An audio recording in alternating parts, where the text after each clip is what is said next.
قرآن کریم اللہ تعالیٰ کا وہ بابرکت کلام ہے کہ جس کے اندر اللہ تعالیٰ نے زندگی کے تمام شعبہ جات کے لیے ہدایت رکھی ہے۔ اس کے اندر خشکی و تری کی ہر چیز کا تذکرہ موجود ہے۔ اللہ تعالیٰ نے اس کے اندر اوامر و نواہی اور مختلف قصص رکھے ہیں۔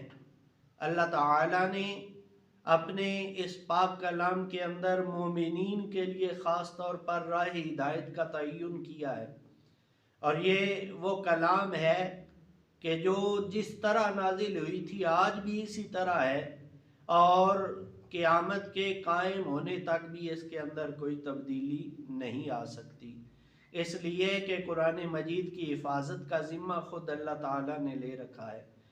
اِنَّا نَحْنُ نَزَّلْنَا الذِّكْرَ وَإِنَّا لَهُ لَحَافِظُونَ، اور ایک بندہ مومن اور بندہ مسلم اس وقت تک کامل ایمان والا نہیں ہو سکتا، اس وقت تک سچا مسلمان نہیں ہو سکتا جب تک وہ قرآن مجید کو پڑھ کر، قرآن مجید کو سیکھ کر اور قرآن مجید کے احکام پہ عمل پیرا نہ ہو۔ گر تمی خواہی مسلمان زیستن، گر تمی خواہی مسلمان زیستن، نیست ممکن جز بقرآن زیستن۔ آئیے آج کے دور میں مختلف شرپسند عناصر مختلف جگہوں پر قرآن مجید کی بے حرمتی کو اپنا وتیرہ بنا رہے ہیں۔ ہم ایسے لوگوں کی پرزور مذمت کرتے ہیں، اور اس کے ساتھ ساتھ ہمیں قرآن مجید کے ساتھ اپنا تعلق مضبوط کرنا پڑے گا۔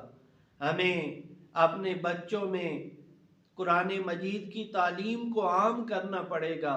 جب ہم قرآن مجید سے اتنی زیادہ محبت کریں گے، قرآن مجید کے احکام کو سیکھیں اور سکھائیں گے، تو پھر دیکھنے والوں کو خود ہی پتہ چل جائے گا کہ اگر ہم اسے جتنا بھی دبانے کی کوشش کریں گے تو یہ اتنا ہی ابھر کے سامنے آئے گا۔